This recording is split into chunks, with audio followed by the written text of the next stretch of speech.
Senator Romney. This hearing and the participants in it. Admiral Giroir, I'm going to take off where Senator Hassan spoke. I understand that politicians are going to frame data in a way that's most positive politically. Of course, I don't expect that from admirals. But yesterday you celebrated that we had done more tests and more tests per capita even than South Korea. But you ignored the fact that they accomplished theirs at the beginning of the outbreak while we treaded water during February and March. And as a result, by March 6th, the U.S. had completed just 2,000 tests, whereas South Korea had conducted more than 140,000 tests. So partially as a result of that, they have 256 deaths and we have almost 80,000 deaths.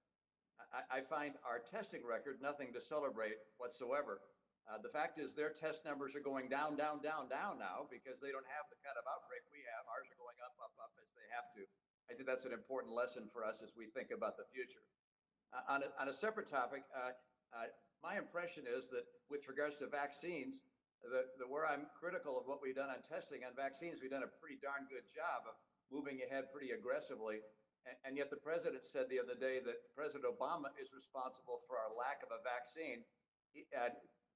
Dr. Fauci, is President Obama or by extension President Trump, did they do something that made the likelihood of creating a vaccine less likely? Are either President Trump or President Obama responsible for the fact that we don't have a vaccine now or in delaying it in some way?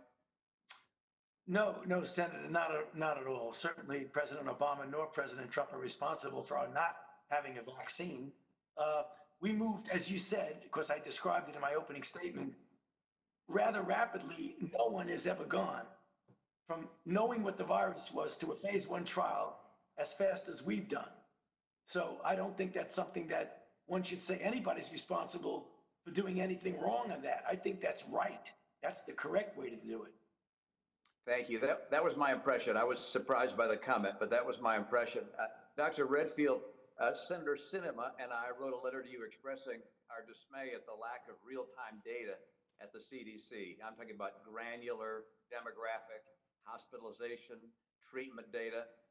How is it possible in this day and age that the CDC has never established such a real-time system with accurate data?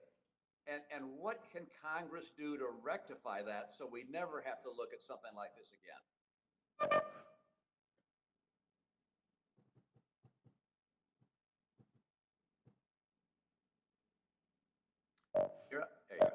There you go. I'm sorry. Senator, thanks for the question. I think you've hit one of the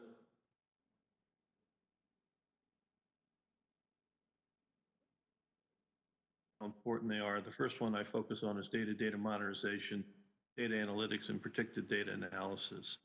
Clearly, Congress has come forward in providing funding for data modernization, and we're in the process of implementing that. But the reality is there is an archaic system, a non-integrated public health system. Each public health department has their own systems. This nation needs a modern, highly capable data analytics system that can do predictive analysis. I think it's one of the many shortcomings that have been identified as we went through this outbreak, and I couldn't agree with you more. It's time to get that corrected. Thank you. Please help guide us as to what we need to do to make sure that happens. And I presume it's not build it ourselves, but work with companies that have that capacity and use that capacity in our favor. Dr. Fauci, one last thing which relates to a virus, and I know I'm asking you the impossible question, but we're all hoping for a vaccine, obviously. It's the objective of our administration to get it as soon as they can, and from what I can tell, they're pulling out all the stops to do exactly that. Given our history with vaccine creation for other coronaviruses, how likely is it? I mean, is it extremely likely we're going to get a vaccine within a year or two? Is it just more likely than not, or is it kind of a long shot? It's definitely not a long shot, Senator Romney. I would think that it is more likely than not that we will, because this is a virus that induces an immune response, that people recover.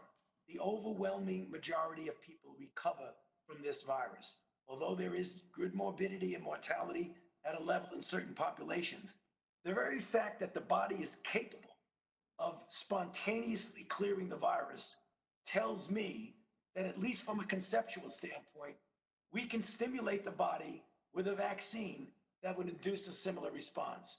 So although there's no guarantee, I think it clearly much more likely than not that somewhere within that time frame, we will get a vaccine for this virus. Thank you. Mr. Chairman, I yield.